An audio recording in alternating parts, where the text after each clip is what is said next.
Well, I'm Jeffrey Jacoby, and I have a story for all ages. Today's story is called The Solstice Badger by Robin McFadden. If you've never seen a badger before, this is what he looks like. Ooh, it's kind of cute. Kind of cute. So back in the beginning of time, it was always summer. The world was filled with the very first creatures, and they loved the everlasting summer sunshine. The sun walked without hurry and joy across the sky every day, until there came a day when the sun's head grew a little heavy. His light was weaker, and all the first creatures wondered and worried. Apparently, the sun was lonely, and he needed a friend. All the first creatures tried to befriend the sun, but once they all got close to him, they got burned. This made the sun even sadder, so he got even more sad. But far down under the earth, there's a river, and it runs from horizon to horizon. And both the sun and the moon rest in its waters whenever they aren't up in the sky. Near this underground river, way below the earth's surface, there lived the very first badger.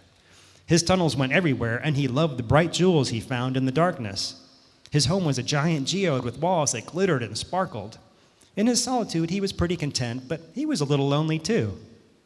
One night, Badger heard crying, and he followed the sound down his tunnels to the bank of that underground river.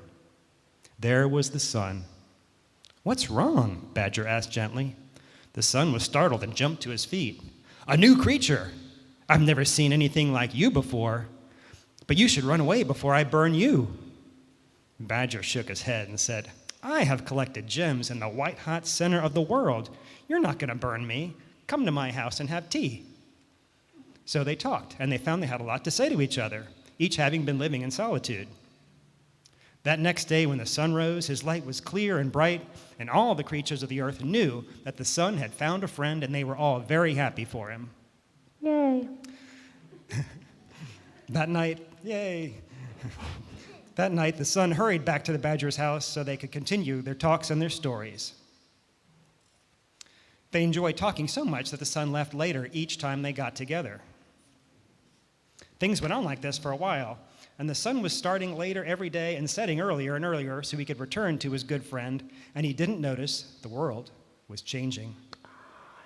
Leaves were falling, the winds were getting bitter, and the very first snow began to fall. The trees were fine, but the creatures of the world were miserable in the cold. One evening, when Sun arrived at Badger's house, his friend said, "Come with me, Sun." And they went to the shallow tunnels near the earth's surface, and he said, "Listen."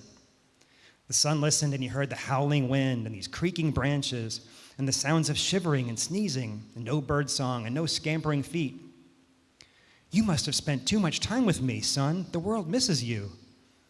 The Sun was filled with remorse for what he had done for neglecting his duties to the world, and he would have rushed up to the sky and stayed there to make up all the lost time. But his prudent badger friend stopped him. "Hasty repairs make weak burrows," the badger said. "We must act wisely to fix this." So the Sun thought and said, "The trees are the oldest things on earth, and Pine is the eldest. I think she'll know what to do, but she may be angry with me." So Badger packed a sack with all of his most precious, glorious gems he'd collected and enough food for a feast. "Wait for me here," he told the Sun, and for the first time ever, torch in paw, he tunneled all the way to the surface of the earth. Pine stood in a glade in the forest, and Badger broke through that surface and stood before her, and she greeted him calmly.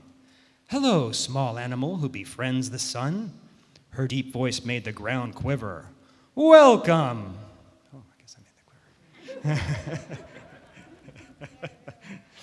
He bowed to her and said, "My friend Sun wishes to fix the harm he's caused. If he went back to his old ways," it was like that, would the world be healed?" "If he brought back the warmth tomorrow," Pine said, "the world would drown in snow melt and all the world would be chaos." Badger replied, "Well, wise one, I have gifts for you. Will you accept them with our apologies and tell me what advice to give my only friend?" He showed her the jewels and the food, and she looked thoughtful. "A generous gift," she said, "and one I have no use for. Give them to the creatures who have suffered more than I. As for a solution, the Sun must regain his old habits as gradually as he lost them. All good things in this world happen slowly, seeds and eggs and seasons alike." You will miss him, she said, but to make things right, he must go back, and it must be this way. He nodded, and tears filled his eyes. But don't despair, brave Badger, Pine said, in a voice so resonant it seemed to come from everywhere at once. My roots are on great Mother Earth's pulse, and she speaks now through me.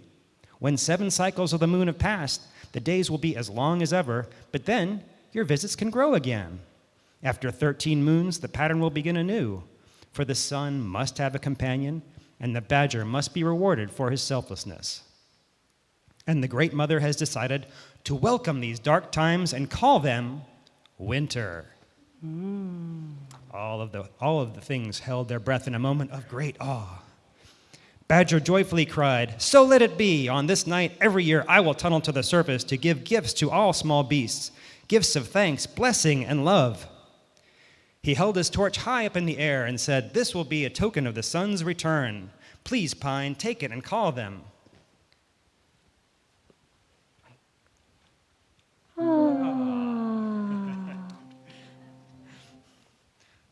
Pine bent down and took the torch. When she straightened back up, it glowed like a big star in her topmost branches. Far and near, creatures saw the light and went toward it. They saw in the tree, then, all of the beautiful gems Badger had collected and had lovingly placed in her branches. They shimmered and sent colorful light out into the cold winter darkness. And then on the ground, but around the tree, was spread a huge banquet, enough for all those poor little creatures that had been suffering. Badger returned to the sun to tell him the good news. And the next morning, the day began a little earlier. And every day since then, the sun travels across the sky watching everything that we do. So he has stories to tell Badger. And their visits grow longer every night for half a year. At the darkest part of winter, we still honor wise old Pine by hanging jewels and lights in her branches. And on the longest night, Badger still tunnels to the surface, bearing gifts to all small creatures who patiently bear the cold and darkness, knowing that even winter will forever be joyful as long as the solstice badger keeps his promise, and he always will. Yay.